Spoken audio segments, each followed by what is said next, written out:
My dear Watson, the facts appear simple enough. A murder, an arrest, and a seemingly open and shut case. Yet the truth hides when no one thinks to look. The Boscombe Valley Mystery by Arthur Conan Doyle. Presented by Classic Tales Library. We were seated at breakfast one morning, my wife and I, when the maid brought in a telegram. It was from Sherlock Holmes and ran in this way. "Have you a couple of days to spare? Have just been wired for from the west of England in connection with Boscombe Valley tragedy. Shall be glad if you will come with me. Air and scenery perfect. Leave Paddington by the 11:15. "What do you say, dear?" said my wife, looking across at me. "Will you go?" "I really don't know what to say. I have a fairly long list at present." "Oh, Anstruther would do your work for you. You have been looking a little pale lately. I think that the change would do you good, and you are always so interested in Mr. Sherlock Holmes's cases." "I should be ungrateful if I were not, seeing what I gain through one of them," I answered. "But if I am to go, I must pack at once, for I have only half an hour." My experience of camp life in Afghanistan had at least had the effect of making me a prompt and ready traveller. My wants were few and simple, so that in less than the time stated, I was in a cab with my valise, rattling away to Paddington Station. Sherlock Holmes was pacing up and down the platform, his tall, gaunt figure made even gaunter and taller by his long grey travelling cloak and close-fitting cloth cap. "It is really very good of you to come, Watson," said he. "It makes a considerable difference to me, having someone with me on whom I can thoroughly rely. Local aid is always either worthless or else biased. If you will keep the two corner seats, I shall get the tickets." We had the carriage to ourselves, save for an immense litter of papers which Holmes had brought with him. Among these he rummaged and read, with intervals of note-taking and of meditation, until we were past Reading. Then he suddenly rolled them all into a gigantic ball and tossed them up onto the rack. "Have you heard anything of the case?" he asked. "Not a word. I have not seen a paper for some days. The London press has not had very full accounts. I have just been looking through all the recent papers in order to master the particulars. It seems, from what I gather, to be one of those simple cases which are so extremely difficult. That sounds a little paradoxical, but it is profoundly true. Singularity is almost invariably a clue. The more featureless and commonplace a crime is, the more difficult it is to bring it home. In this case, however, they have established a very serious case against the son of the murdered man." "It is a murder, then?" "Well, it is conjectured to be so. I shall take nothing for granted until I have the opportunity of looking personally into it. I will explain the state of things to you, as far as I have been able to understand it, in a very few words. Boscombe Valley is a country district not very far from Ross in Herefordshire. The largest landed proprietor in that part is a Mr. John Turner, who made his money in Australia and returned some years ago to the old country. One of the farms which he held, that of Hatherley, was let to Mr. Charles McCarthy, who was also an ex-Australian. The men had known each other in the colonies, so that it was not unnatural that when they came to settle down, they should do so as near each other as possible. Turner was apparently the richer man, so McCarthy became his tenant, but still remained, it seems, upon terms of perfect equality, as they were frequently together. McCarthy had one son, a lad of 18, and Turner had an only daughter of the same age, but neither of them had wives living. They appear to have avoided the society of the neighbouring English families and to have led retired lives, though both the McCarthys were fond of sport and were frequently seen at the race meetings of the neighbourhood. McCarthy kept two servants, a man and a girl. Turner had a considerable household, some half-dozen at the least. That is as much as I have been able to gather about the families. Now for the facts. On June 3rd, that is, on Monday last, McCarthy left his house at Hatherley about 3 in the afternoon and walked down to the Boscombe Pool, which is a small lake formed by the spreading out of the stream which runs down the Boscombe Valley. He had been out with his serving man in the morning at Ross, and he had told the man that he must hurry, as he had an appointment of importance to keep at 3. From that appointment he never came back alive. From Hatherley farmhouse to the Boscombe Pool is 1/4 of a mile, and 2 people saw him as he passed over this ground. One was an old woman, whose name is not mentioned, and the other was William Crowder, a gamekeeper in the employ of Mr. Turner. Both these witnesses deposed that Mr. McCarthy was walking alone. The gamekeeper adds that within a few minutes of his seeing Mr. McCarthy pass, he had seen his son, Mr. James McCarthy, going the same way with a gun under his arm. To the best of his belief, the father was actually in sight at the time, and the son was following him. He thought no more of the matter until he heard in the evening of the tragedy that had occurred. The 2 McCarthys were seen after the time when William Crowder, the gamekeeper, lost sight of them. The Boscombe Pool is thickly wooded round, with just a fringe of grass and of reeds round the edge. A girl of 14, Patience Moran, who is the daughter of the lodge-keeper of the Boscombe Valley estate, was in one of the woods picking flowers. She states that while she was there she saw, at the border of the wood and close by the lake, Mr. McCarthy and his son, and that they appeared to be having a violent quarrel. She heard Mr. McCarthy the elder using very strong language to his son, and she saw the latter raise up his hand as if to strike his father. She was so frightened by their violence that she ran away and told her mother when she reached home that she had left the 2 McCarthys quarrelling near Boscombe Pool, and that she was afraid that they were going to fight. She had hardly said the words when young Mr. McCarthy came running up to the lodge to say that he had found his father dead in the wood, and to ask for the help of the lodge-keeper. He was much excited, without either his gun or his hat, and his right hand and sleeve were observed to be stained with fresh blood. On following him, they found the dead body stretched out upon the grass beside the pool. The head had been beaten in by repeated blows of some heavy and blunt weapon. The injuries were such as might very well have been inflicted by the butt end of his son's gun, which was found lying on the grass within a few paces of the body. Under these circumstances, the young man was instantly arrested, and a verdict of wilful murder having been returned at the inquest on Tuesday, he was on Wednesday brought before the magistrates at Ross, who have referred the case to the next assizes.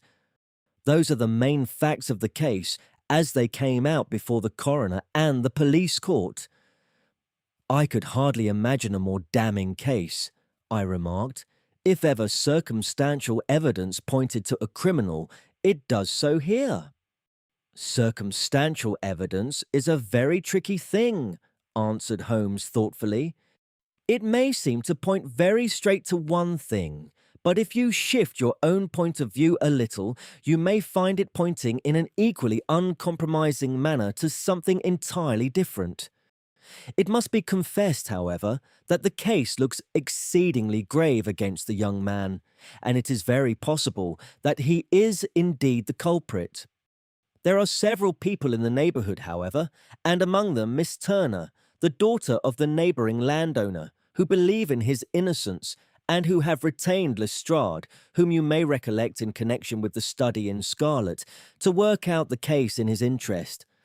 Lestrade, being rather puzzled, has referred the case to me, and hence It is that two middle-aged gentlemen are flying westward at 50 miles an hour instead of quietly digesting their breakfasts at home. I am afraid, said I, that the facts are so obvious that you will find little credit to be gained out of this case.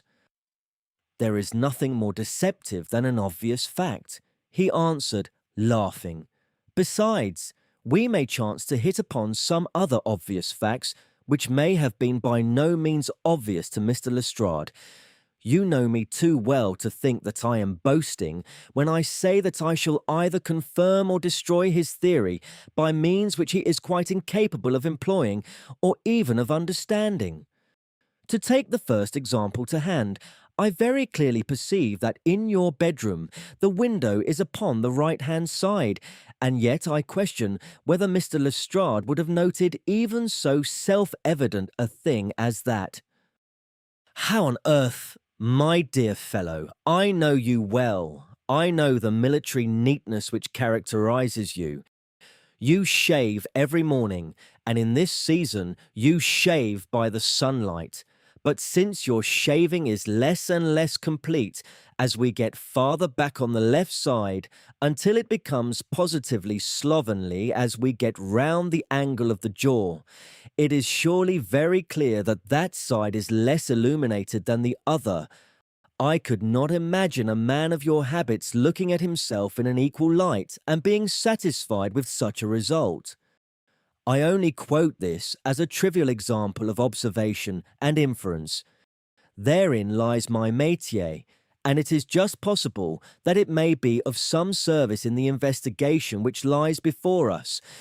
There are one or two minor points which were brought out in the inquest, and which are worth considering. What are they?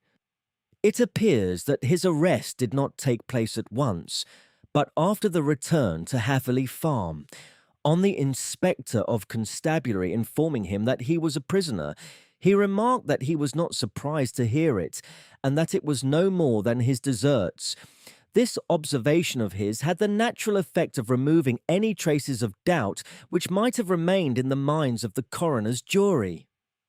"It was a confession," I ejaculated. "No, for it was followed by a protestation of innocence. Coming on the top of such a damning series of events, it was at least a most suspicious remark." "On the contrary," said Holmes, "it is the brightest rift which I can at present see in the clouds. However innocent he might be, he could not be such an absolute imbecile as not to see that the circumstances were very black against him. Had he appeared surprised at his own arrest, or feigned indignation at it, I should have looked upon it as highly suspicious, because such surprise or anger would not be natural under the circumstances, and yet might appear to be the best policy to a scheming man. His frank acceptance of the situation marks him as either an innocent man, or else as a man of considerable self-restraint and firmness. As to his remark about his deserts, it was also not unnatural if you consider that he stood beside the dead body of his father, and that there is no doubt that he had that very day so far forgotten his filial duty as to bandy words with him, and even, according to the little girl whose evidence is so important, to raise his hand as if to strike him. The self-reproach and contrition which are displayed in his remark appear to me to be the signs of a healthy mind rather than of a guilty one. I shook my head. "Many men have been hanged on far slighter evidence," I remarked. "So they have, and many men have been wrongfully hanged. What is the young man's own account of the matter?" "It is, I'm afraid, not very encouraging to his supporters, though there are one or two points in it which are suggestive. You will find it here, and may read it for yourself." He picked out from his bundle a copy of the local Herefordshire paper, and having turned down the sheet, he pointed out the paragraph in which the unfortunate young man had given his own statement of what had occurred. I settled myself down in the corner of the carriage and read it very carefully. It ran in this way. Mr. James McCarthy, the only son of the deceased, was then called and gave evidence as follows. I had been away from home for 3 days at Bristol and had only just returned upon the morning of last Monday the 3rd. My father was absent from home at the time of my arrival, and I was informed by the maid that he had driven over to Ross with John Cobb the groom. Shortly after my return, I heard the wheels of his trap in the yard, and looking out of my window, I saw him get out and walk rapidly out of the yard, though I was not aware in which direction he was going. I then took my gun and strolled out in the direction of the Boscombe Pool, with the intention of visiting the rabbit warren, which is upon the other side. On my way, I saw William Crowder, the gamekeeper, as he had stated in his evidence, but he is mistaken in thinking that I was following my father. I had no idea that he was in front of me. When, about 100 yards from the pool, I heard a cry of "Cwee," which was a usual signal between my father and myself. I then hurried forward and found him standing by the pool. He appeared to be much surprised at seeing me and asked me rather roughly what I was doing there. A conversation ensued, which led to high words and almost to blows, for my father was a man of a very violent temper. Seeing that his passion was becoming ungovernable, I left him and returned towards Hatherley Farm. I had not gone more than 150 yards, however, when I heard a hideous outcry behind me, which caused me to run back again. I found my father expiring upon the ground, with his head terribly injured. I dropped my gun and held him in my arms, but he almost instantly expired. I knelt beside him for some minutes, and then made my way to Mr. Turner's lodge-keeper, his house being the nearest, to ask for assistance. I saw no one near my father when I returned, and I have no idea how he came by his injuries.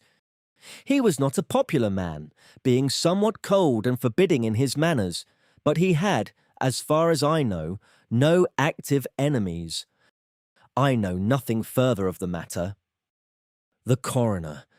Did your father make any statement to you before he died? Witness. He mumbled a few words, but I could only catch some allusion to a rat. The coroner. What did you understand by that? Witness. It conveyed no meaning to me. I thought that he was delirious. The coroner. What was the point upon which you and your father had this final quarrel? Witness. I should prefer not to answer. The coroner. I am afraid that I must press it. Witness. It is really impossible for me to tell you. I can assure you that it has nothing to do with the sad tragedy which followed. The coroner. That is for the court to decide. I need not point out to you that your refusal to answer will prejudice your case considerably in any future proceedings which may arise. Witness. I must still refuse. The coroner. I understand that the cry of "Cwee" was a common signal between you and your father. Witness. It was. The coroner. How was it then that he uttered it before he saw you, and before he even knew that you had returned from Bristol? Witness, with considerable confusion. I do not know. A juryman. Did you see nothing which aroused your suspicions when you returned on hearing the cry and found your father fatally injured? Witness. Nothing definite. The coroner. What do you mean? Witness. I was so disturbed and excited as I rushed out into the open that I could think of nothing except of my father. Yet I have a vague impression that as I ran forward, something lay upon the ground to the left of me. It seemed to me to be something grey in colour, a coat of some sort, or a plaid perhaps. When I rose from my father, I looked round for it, but it was gone. Do you mean that it disappeared before you went for help? Yes, it was gone. You cannot say what it was. No, I had a feeling something was there. How far from the body? A dozen yards or so. And how far from the edge of the wood? About the same. Then, if it was removed, it was while you were within a dozen yards of it. Yes, but with my back towards it. This concluded the examination of the witness.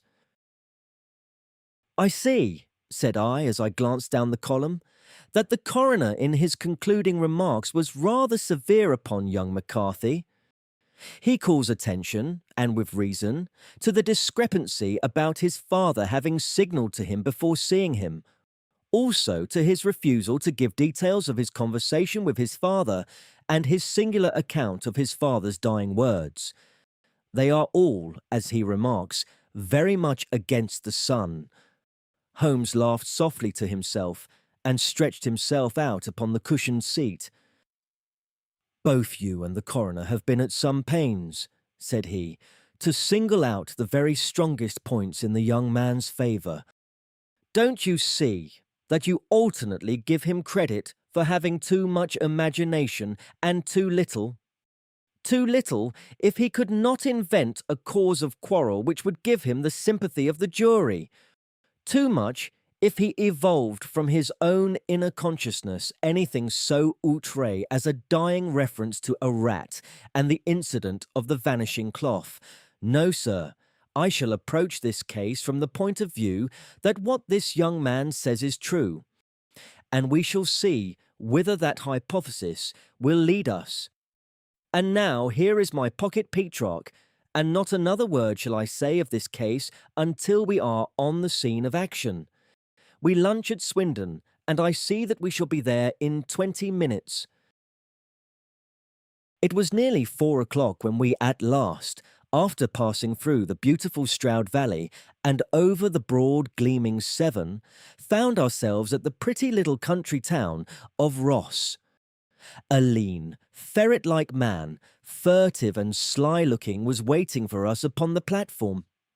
In spite of the light brown dust coat and leather leggings which he wore in deference to his rustic surroundings, I had no difficulty in recognising Lestrade of Scotland Yard. With him we drove to the Hereford Arms, where a room had already been engaged for us. "I have ordered a carriage," said Lestrade, as we sat over a cup of tea. "I knew your energetic nature, and that you would not be happy until you had been on the scene of the crime." "It was very nice and complimentary of you," Holmes answered. "It is entirely a question of barometric pressure." Lestrade looked startled. "I do not quite follow," he said. "How is the glass?" 29, I see. No wind and not a cloud in the sky. I have a caseful of cigarettes here which need smoking, and the sofa is very much superior to the usual country hotel abomination. I do not think that it is probable that I shall use the carriage tonight." Lestrade laughed indulgently. "You have, no doubt, already formed your conclusions from the newspapers," he said. "The case is as plain as a pikestaff, and the more one goes into it, the plainer it becomes. Still, of course, one can't refuse a lady, and such a very positive one too. She has heard of you, and would have your opinion, though I repeatedly told her that there was nothing which you could do which I had not already done. Why, bless my soul, here is her carriage at the door." He had hardly spoken before there rushed into the room one of the most lovely young women that I have ever seen in my life. Her violet eyes shining, her lips parted, a pink flush upon her cheeks, all thought of her natural reserve lost in her overpowering excitement and concern. "Oh, Mr. Sherlock Holmes!" she cried, glancing from one to the other of us, and finally, with a woman's quick intuition, fastening upon my companion. "I am so glad that you have come. I have driven down to tell you so. I know that James didn't do it. I know it, and I want you to start upon your work knowing it too. Never let yourself doubt upon that point. We have known each other since we were little children, and I know his faults as no one else does, but he is too tender-hearted to hurt a fly. Such a charge is absurd to anyone who really knows him. I hope we may clear him, Miss Turner, said Sherlock Holmes. You may rely upon my doing all that I can. But you have read the evidence. You have formed some conclusion. Do you not see some loophole, some flaw? Do you not yourself think that he is innocent? I think that it is very probable. There now, she cried, throwing back her head and looking defiantly at Lestrade. You hear? He gives me hopes. Lestrade shrugged his shoulders. I am afraid that my colleague has been a little quick in forming his conclusions, he said. But he is right. Oh, I know that he is right. James never did it.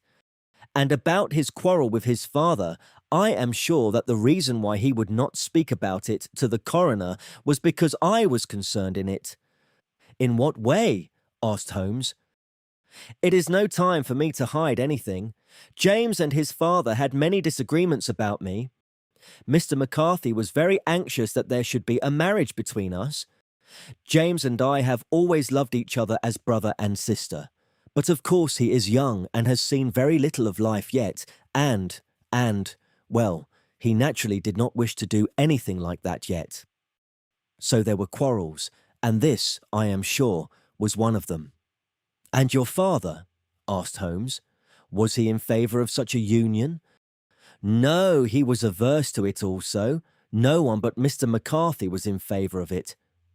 A quick blush passed over her fresh young face as Holmes shot one of his keen, questioning glances at her. Thank you for this information, said he. May I see your father if I call tomorrow? I'm afraid the doctor won't allow it. The doctor? Yes, have you not heard? Poor father has never been strong for years back, but this has broken him down completely. He has taken to his bed, and Dr. Willows says that he is a wreck and that his nervous system is shattered. Mr. McCarthy was the only man alive who had known Dad in the old days in Victoria. Ha! In Victoria! That is important. Yes, at the mines. Quite so, at the gold mines, where, as I understand, Mr. Turner made his money. Yes, certainly. Thank you, Miss Turner. You have been of material assistance to me. You will tell me if you have any news tomorrow. No doubt you will go to the prison to see James. Oh, if you do, Mr. Holmes, do tell him that I know him to be innocent. I will, Miss Turner. I must go home now, for Dad is very ill, and he misses me so if I leave him. Goodbye, and God help you in your undertaking. She hurried from the room as impulsively as she had entered, and we heard the wheels of her carriage rattle off down the street. I am ashamed of you, Holmes, said Lestrade with dignity after a few minutes' silence. Why should you raise up hopes which you are bound to disappoint? I am not over-tender of heart, but I call it cruel. I think that I see my way to clearing James McCarthy, said Holmes. Have you an order to see him in prison? Yes, but only for you and me. Then I shall reconsider my resolution about going out. We have still time to take a train to Hereford and see him tonight. Ample. Then let us do so. Watson, I fear that you will find it very slow, but I shall only be away a couple of hours. I walked down to the station with them, and then wandered through the streets of the little town, finally returning to the hotel, where I lay upon the sofa and tried to interest myself in a yellow-backed novel. The puny plot of the story was so thin, however, when compared to the deep mystery through which we were groping, and I found my attention wander so continually from the action to the fact that I at last flung it across the room and gave myself up entirely to a consideration of the events of the day. Supposing that this unhappy young man's story were absolutely true, then what hellish thing, What absolutely unforeseen and extraordinary calamity could have occurred between the time when he parted from his father and the moment when, drawn back by his screams, he rushed into the glade? It was something terrible and deadly. What could it be? Might not the nature of the injuries reveal something to my medical instincts? I rang the bell and called for the weekly county paper, which contained a verbatim account of the inquest. In the surgeon's deposition, it was stated that the posterior third of the left parietal bone and the left half of the occipital bone had been shattered by a heavy blow from a blunt weapon. I marked the spot upon my own head. Clearly, such a blow must have been struck from behind. That was to some extent in favour of the accused, as when seen quarrelling he was face to face with his father. Still, it did not go for very much, for the older man might have turned his back before the blow fell. Still, it might be worthwhile to call Holmes's attention to it. Then there was the peculiar dying reference to a rat. What could that mean? It could not be delirium. A man dying from a sudden blow does not commonly become delirious. No, it was more likely to be an attempt to explain how he met his fate. But what could it indicate? I cudgelled my brains to find some possible explanation, and then the incident of the grey cloth seen by young McCarthy. If that were true, the murderer must have dropped some part of his dress, presumably his overcoat, in his flight, and must have had the hardihood to return, and to carry it away at the instant when the son was kneeling with his back turned not a dozen paces off. What a tissue of mysteries and improbabilities the whole thing was! I did not wonder at Lestrade's opinion, and yet I had so much faith in Sherlock Holmes's insight that I could not lose hope as long as every fresh fact seemed to strengthen his conviction of young McCarthy's innocence. It was late before Sherlock Holmes returned. He came back alone, for Lestrade was staying in lodgings in the town. "The glass still keeps very high," he remarked as he sat down. "It is of importance that it should not rain before we are able to go over the ground. On the other hand, a man should be at his very best and keenest for such nice work as that, and I did not wish to do it when fagged by a long journey. I have seen young McCarthy." "And what did you learn from him?" "Nothing." "Could he throw no light?" "None at all." "I was inclined to think at one time that he knew who had done it and was screening him or her, but I am convinced now that he is as puzzled as everyone else. He is not a very quick-witted youth, though comely to look at and, I should think, sound at heart." "I cannot admire his taste," I remarked, "if it is indeed a fact that he was averse to a marriage with so charming a young lady as this Miss Turner." "Ah, thereby hangs a rather painful tale. This fellow is madly, insanely in love with her. But some 2 years ago, when he was only a lad, and before he really knew her, for she had been away 5 years at a boarding school, what does the idiot do but get into the clutches of a barmaid in Bristol and marry her at a registry office? No one knows a word of the matter, but you can imagine how maddening it must be to him to be upbraided for not doing what he would give his very eyes to do, but what he knows to be absolutely impossible. It was sheer frenzy of this sort which made him throw his hands up into the air when his father, at their last interview, was goading him on to propose to Miss Turner. On the other hand, he had no means of supporting himself, and his father, who was by all accounts a very hard man, would have thrown him over utterly had he known the truth. It was with his barmaid wife that he had spent the last 3 days in Bristol, and his father did not know where he was. Mark that point. It is of importance. Good has come out of evil, however, for the barmaid, finding from the papers that he is in serious trouble and likely to be hanged, has thrown him over utterly and has written to him to say that she has a husband already in the Bermuda dockyard, so that there is really no tie between them. I think that that bit of news has consoled young McCarthy for all that he has suffered. But if he is innocent, who has done it? Ah, who? I would call your attention very particularly to 2 points. One is that the murdered man had an appointment with someone at the pool, and that the someone could not have been his son, for his son was away, and he did not know when he would return. The second is that the murdered man was heard to cry "Cooey!" before he knew that his son had returned. Those are the crucial points upon which the case depends. And now let us talk about George Meredith, if you please, and we shall leave all minor matters until tomorrow.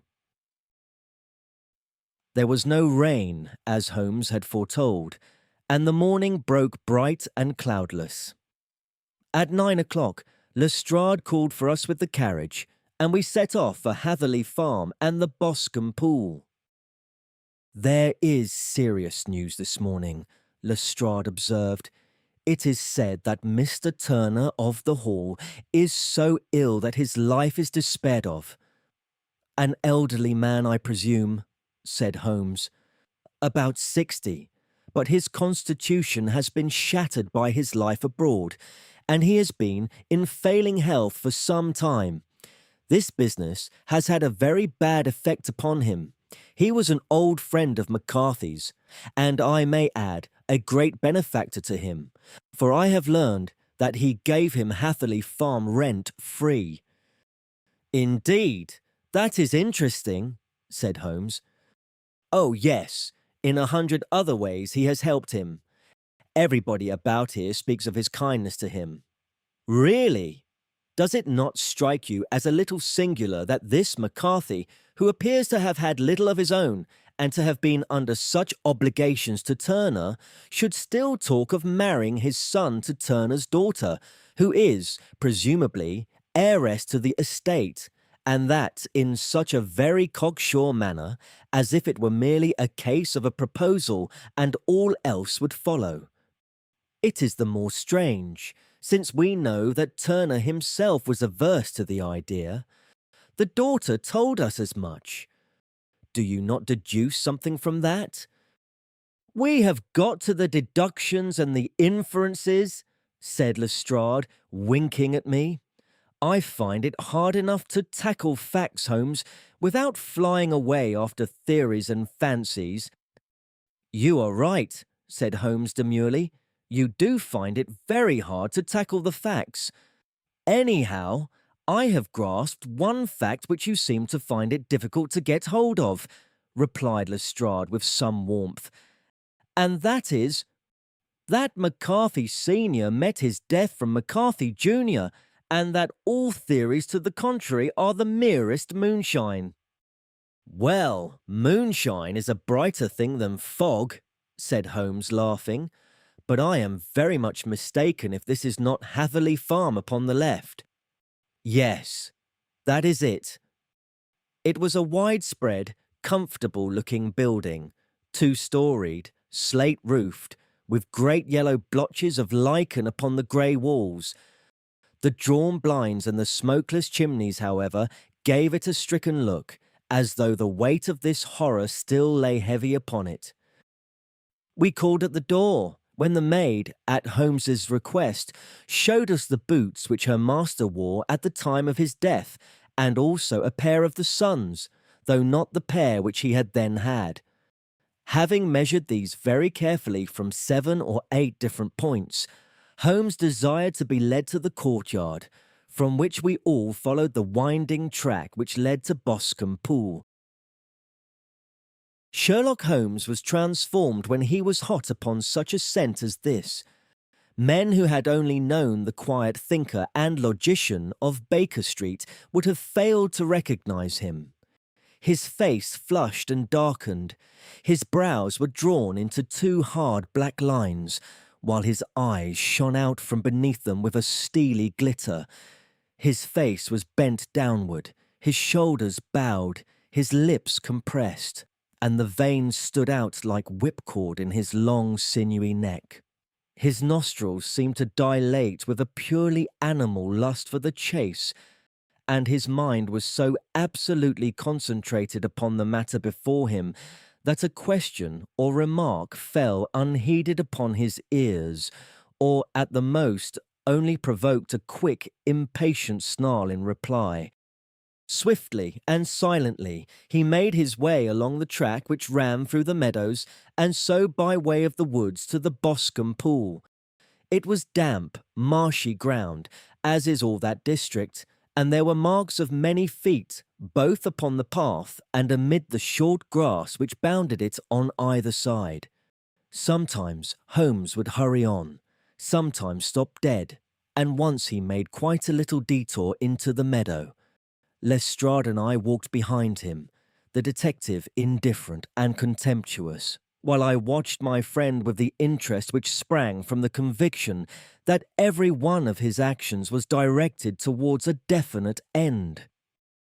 The Boscombe Pool, which is a little reed-girt sheet of water some 50 yards across, is situated at the boundary between the Hatherley Farm and the private park of the wealthy Mr. Turner. Above the woods which lined it upon the farther side, we could see the red jutting pinnacles which marked the site of the rich landowner's dwelling.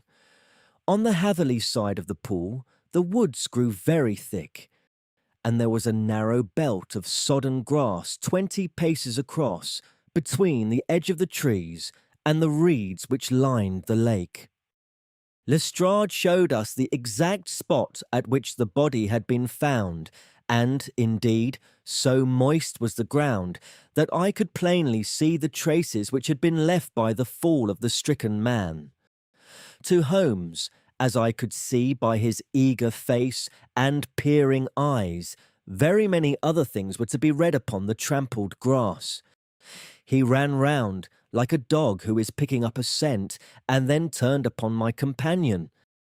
"What did you go into the pool for?" he asked. "I fished about with a rake. I thought there might be some weapon or other trace. But how on earth—" "Oh, tut, tut! I have no time. That left foot of yours with its inward twist is all over the place. A mole could trace it, and there it vanishes among the reeds. Oh, how simple it would all have been had I been here before they came like a herd of buffalo and wallowed all over it. Here is where the party with the lodge-keeper came, and they have covered all tracks for 6 or 8 feet round the body. But here are 3 separate tracks of the same feet." He drew out a lens and lay down upon his waterproof to have a better view, talking all the time rather to himself than to us. "These are young McCarthy's feet. Twice he was walking, and once he ran swiftly, so that the soles are deeply marked and the heels hardly visible. That bears out his story. He ran when he saw his father on the ground. Then, here are the father's feet as he paced up and down. What is this, then? It is the butt end of the gun as the son stood listening. And this? Ha! Ha! What have we here? Tiptoes! Tiptoes! Square to, quite unusual boots. They come, they go, they come again. Of course that was for the cloak. Now where did they come from?" He ran up and down, sometimes losing, sometimes finding the track until we were well within the edge of the wood and under the shadow of a great beech, the largest tree in the neighbourhood. Holmes traced his way to the farther side of this and lay down once more upon his face with a little cry of satisfaction. For a long time he remained there, turning over the leaves and dried sticks, gathering up what seemed to me to be dust into an envelope, and examining with his lens not only the ground, but even the bark of the tree as far as he could reach. A jagged stone was lying among the moss, and this also he carefully examined and retained. Then he followed a pathway through the wood until he came to the high road where all traces were lost. "It has been a case of considerable interest," he remarked, returning to his natural manner. "I fancy that this grey house on the right must be the lodge. I think that I will go in and have a word with Moran, and perhaps write a little note. Having done that, we may drive back to our luncheon. You may walk to the cab, and I shall be with you presently." It was about 10 minutes before we regained our cab and drove back into Ross, Holmes still carrying with him the stone which he had picked up in the wood. "This may interest you, Lestrade," he remarked, holding it out. "The murder was done with it. I see no marks." "There are none." "How do you know, then?" "The grass was growing under it. It had only lain there a few days. There was no sign of a place whence it had been taken. It corresponds with the injuries. There is no sign of any other weapon. And the murderer is a tall man, left-handed, limps with the right leg, wears thick-soled shooting boots and a grey cloak, smokes Indian cigars, uses a cigar holder, and carries a blunt penknife in his pocket. There are several other indications, but these may be enough to aid us in our search." Lestrade laughed. "I am afraid that I am still a skeptic," he said. "Theories are all very well, but we have to deal with a hard-headed British jury." "Nous verrons," answered Holmes calmly. "You work your own method, and I shall work mine. I shall be busy this afternoon, and shall probably return to London by the evening train." "And leave your case unfinished?" "No, finished. But the mystery, it is solved." "Who was the criminal, then?" "The gentleman I describe." "But who is he? Surely it would not be difficult to find out. This is not such a populous neighbourhood." Lestrade shrugged his shoulders. "I am a practical man," he said, "and I really cannot undertake to go about the country looking for a left-handed gentleman with a game leg. I should become the laughing-stock of Scotland Yard." "All right," said Holmes quietly. "I have given you the chance. Here are your lodgings. Goodbye. I shall drop you a line before I leave." Having left Lestrade at his rooms, we drove to our hotel, where we found lunch upon the table. Holmes was silent and buried in thought, with a pained expression upon his face, as one who finds himself in a perplexing position. "Look here, Watson," he said when the cloth was cleared. "Just sit down in this chair and let me preach to you for a little. I don't know quite what to do, and I should value your advice. Light a cigar and let me expound. Pray do so. Well now, in considering this case, there are 2 points about young McCarthy's narrative which struck us both instantly, although they impressed me in his favour and you against him. One was the fact that his father should, according to his account, cry "Cooey" before seeing him. The other was his singular dying reference to a rat. He mumbled several words, you understand, but that was all that caught the son's ear. Now from this double point our research must commence, and we will begin it by presuming that what the lad says is absolutely true. What of this cooey, then? Well, obviously it could not have been meant for the son. The son, as far as he knew, was in Bristol. It was mere chance that he was within earshot. The cooey was meant to attract the attention of whoever it was that he had the appointment with. But cooey is a distinctly Australian cry, and one which is used between Australians. There is a strong presumption that the person whom McCarthy expected to meet him at Boscombe Pool was someone who had been in Australia. What of the rat, then? Sherlock Holmes took a folded paper from his pocket and flattened it out on the table. "This is a map of the colony of Victoria," he said. "I wired to Bristol for it last night." He put his hand over part of the map. "What do you read?" "Arat," I read. "And now?" He raised his hand. "Ballarat." Quite so. That was the word the man uttered, and of which his son only caught the last 2 syllables. He was trying to utter the name of his murderer, so-and-so of Ballarat. "It is wonderful," I exclaimed. "It is obvious. And now, you see, I had narrowed the field down considerably. The possession of a grey garment was a third point, which, granting the son's statement to be correct, was a certainty. We have come now out of mere vagueness to the definite conception of an Australian from Ballarat with a grey cloak." "Certainly. And one who was at home in the district, for the pool can only be approached by the farm or by the estate, where strangers could hardly wander." "Quite so. Then comes our expedition of today. By an examination of the ground, I gained the trifling details which I gave to that imbecile Lestrade as to the personality of the criminal."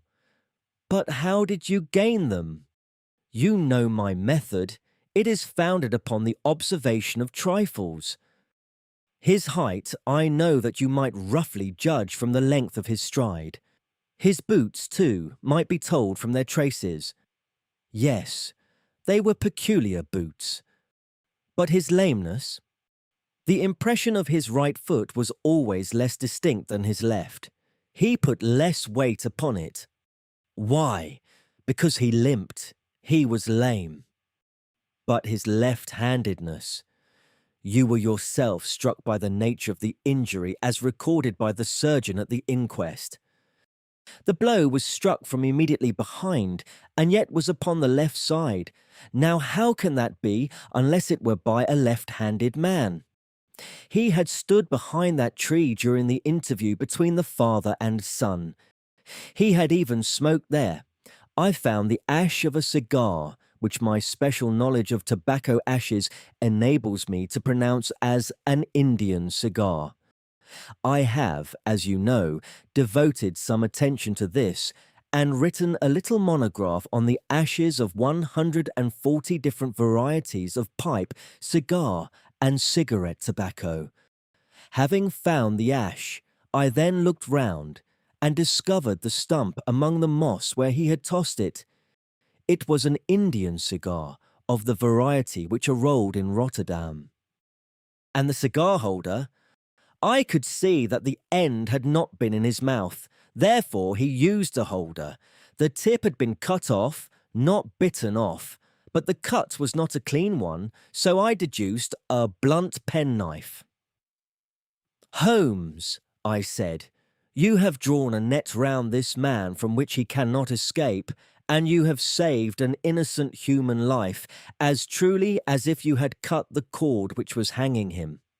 I see the direction in which all this points. The culprit is—" "Mr. John Turner," cried the hotel waiter, opening the door of our sitting-room and ushering in a visitor. The man who entered was a strange and impressive figure. His slow, limping step and bowed shoulders gave the appearance of decrepitude, and yet his hard, deep-lined, craggy features and his enormous limbs showed that he was possessed of unusual strength of body and of character. His tangled beard, grizzled hair, and outstanding, drooping eyebrows combined to give an air of dignity and power to his appearance, but his face was of an ashen white, while his lips and the corners of his nostrils were tinged with a shade of blue. It was clear to me at a glance that he was in the grip of some deadly and chronic disease. "Pray sit down on the sofa," said Holmes gently. "You had my note?" "Yes, the lodge-keeper brought it up. You said that you wished to see me here to avoid scandal." "I thought people would talk if I went to the hall. And why did you wish to see me?" He looked across at my companion with despair in his weary eyes, as though his question was already answered. "Yes," said Holmes, answering the look rather than the words. "It is so. I know all about McCarthy." The old man sank his face in his hands. "God help me," he cried, "but I would not have let the young man come to harm. I give you my word that I would have spoken out if it went against him at the assizes." "I am glad to hear you say so," said Holmes gravely. I would have spoken now had it not been for my dear girl. It would break her heart. It will break her heart when she hears that I am arrested." "It may not come to that," said Holmes. "What? I am no official agent. I understand that it was your daughter who required my presence here, and I am acting in her interests. Young McCarthy must be got off, however." "I am a dying man," said old Turner. "I have had diabetes for years. My doctor says it is a question whether I shall live a month. Yet I would rather die under my own roof than in a jail." Holmes rose and sat down at the table with his pen in his hand and a bundle of paper before him. "Just tell us the truth," he said. "I shall jot down the facts, you will sign it, and Watson here can witness it. Then I could produce your confession at the last extremity to save young McCarthy. I promise you that I shall not use it unless it is absolutely needed." "It's as well," said the old man. "It's a question whether I shall live to the assizes, so it matters little to me, but I should wish to spare Alice the shock. And now I will make the thing clear to you. It has been a long time in the acting, but will not take me long to tell. You didn't know this dead man McCarthy. He was a devil incarnate. I tell you that. God keep you out of the clutches of such a man as he. His grip has been upon me these 20 years, and he has blasted my life. I'll tell you first how I came to be in his power. It was in the early 60s, at the diggings. I was a young chap then, hot-blooded and reckless, ready to turn my hand at anything. I got among bad companions, took to drink, had no luck with my claim, took to the bush, and in a word became what you would call over here a highway robber. There were 6 of us, and we had a wild, free life of it, sticking up a station from time to time, or stopping the wagons on the road to the diggings. Black Jack of Ballarat was the name I went under, and our party is still remembered in the colony as the Ballarat Gang. One day, a gold convoy came down from Ballarat to Melbourne, and we lay in wait for it and attacked it. There were 6 troopers and 6 of us, so it was a close thing, but we emptied 4 of their saddles at the first volley. 3 of our boys were killed, however, before we got the swag. I put my pistol to the head of the wagon driver, who was this very man McCarthy. I wished to the Lord that I had shot him then, but I spared him, though I saw his wicked little eyes fixed on my face as though to remember every feature. We got away with the gold, became wealthy men, and made our way over to England without being suspected. There I parted from my old pals and determined to settle down to a quiet and respectable life. I bought this estate, which chanced to be in the market, and I set myself to do a little good with my money to make up for the way in which I had earned it. I married too, and though my wife died young, she left me my dear little Alice. Even when she was just a baby, her wee hands seemed to lead me down the right path as nothing else had ever done. In a word, I turned over a new leaf and did my best to make up for the past. All was going well when McCarthy laid his grip upon me. I had gone up to town about an investment, and I met him in Regent Street with hardly a coat to his back or a boot to his foot. "Here we are, Jack," says he, touching me on the arm. "We'll be as good as a family to you. There's 2 of us, me and my son, and you can have the keeping of us. If you don't, it's a fine law-abiding country is England, and there's always a policeman within hail." Well, down they came to the West Country. There was no shaking them off. And there they have lived rent-free on my best land ever since. There was no rest for me, no peace, no forgetfulness. Turn where I would, there was his cunning, grinning face at my elbow. It grew worse as Alice grew up, for he soon saw I was more afraid of her knowing my past than of the police. Whatever he wanted, he must have, And whatever it was, I gave him without question: land, money, houses, until at last he asked a thing which I could not give. He asked for Alice.